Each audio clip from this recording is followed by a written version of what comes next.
Okay. All right. So in the last video, we found that the Y max, the maximum height that this ball goes, is 20 meters.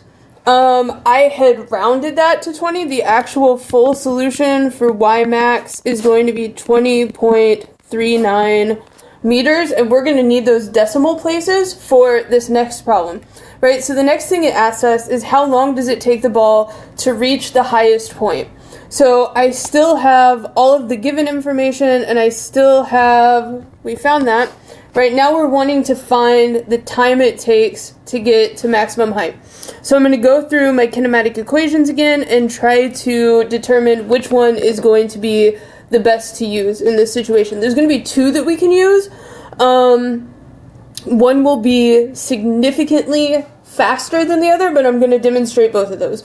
Right, so we are looking to try to find time. So right off the bat, I can tell that this equation is not going to be one that I want to use. That's because it doesn't include the variable time.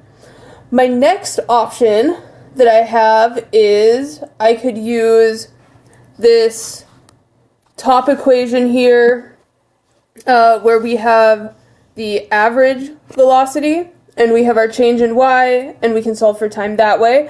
I can use the second equation, which involves velocities and acceleration, and I can use that to find time, or I can use this third equation, which will end up with us having to use the quadratic equation. I know that we'll have to use the quadratic equation because since we're solving for the variable time, this ends up being in the form of the quadratic equation. So I am going to initially solve this problem using the second kinematic equation on my list, and then I'll do it again with the third, demonstrating the use of the quadratic equation, and in theory, I should get the same answer for both of those. So, let's do one, and I'm going to use velocity final is equal to velocity initial plus acceleration times time. I'm going to go ahead and rearrange my equation so that I have time on the left-hand side. That way, in this problem, honestly, you don't really need to. There's not a lot of places where you can mess up, but in some of these more complex problems, we really do want to get into the habit of getting all of our algebra done before we start to plug in numbers.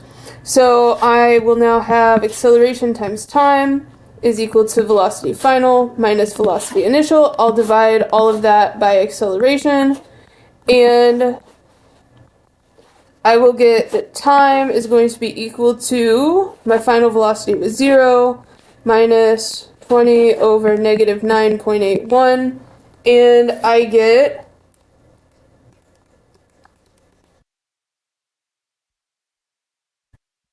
time it takes for this ball to go from the ground up to its maximum height is going to be 2.0, that's a bad 2.04 seconds. Now I'm going to do this whole thing again, but this time I am going to use the third kinematic equation. I'm going to do this just to demonstrate the use of the quadratic equation in these problems. So I'm just going to draw a line, and I'm going to put a 2 over here.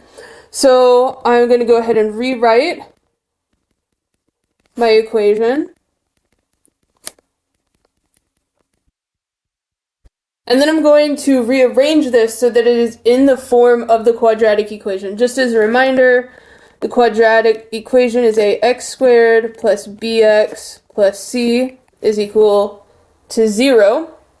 So I want this to be in that form where the x's are my t's. So this would be 1/2 a t squared plus vit plus your initial position is equal to your final position. Now we're not quite in the form of the quadratic equation yet because I have that y final on the right hand side, so I need to move that over.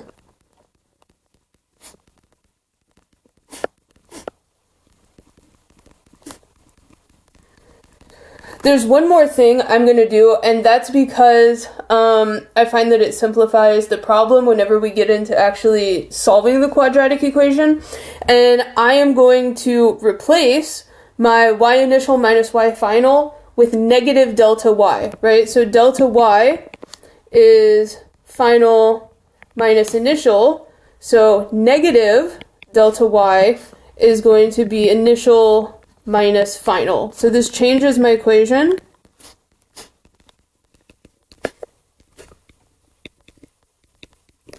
to this form. The next thing I want to do is I'm going to identify what my a, b, and c are for my specific equation, right? So a is 1/2 acceleration, b is my initial velocity, and c is going to be negative delta y. It's negative delta y because my actual quadratic equation doesn't have a minus sign, it has a plus sign. So c is this entire negative delta y. I need to make sure that I include that minus sign in there. So the next thing, right, is we solve our quadratic equation. Just as a reminder, the x is equal to negative b plus or minus the square root of b squared minus 4ac all over 2a. So I'm going to plug in all of this information into that equation. So I will get that time is equal to negative initial velocity plus or minus that initial velocity squared minus 4 times 1/2 acceleration times negative delta y all over 2 times my 1/2 acceleration. The next step I'm going to take before plugging in numbers is I'm going to go ahead and try to simplify this a little bit. So time is equal to negative initial velocity plus or minus the square root of my initial velocity squared. A minus times a minus, this would be a plus. 4 times 1/2 is going to give me 2a delta y, and this will all be divided by the acceleration, right? Because 2 times 1/2 is 1. So now that I have this, I can go ahead and plug in the numbers that I have into my equation here.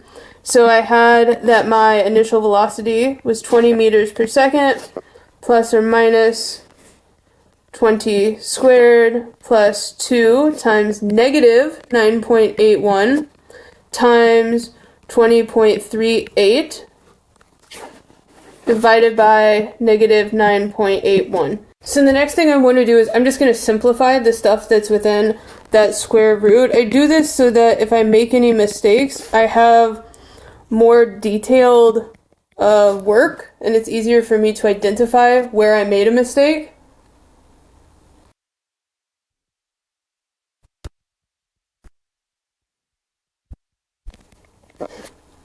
So in this situation, 400 minus 400, it's going to be 0, so we're going to end up with only one option as a solution here, and we get that our time is equal to 2.04 seconds. This is the same as we got above. So both of those approaches work to solving this problem. Both of them are correct. It's just that one is incredibly more time-consuming for the other. So whenever you're going through and you're trying to figure out which kinematic equation do you want to use, not only do you want to think about, okay, what information do I have, what am I solving for, but also you want to think about which approach is going to be the easiest, especially if you have multiple ways that you can solve this problem.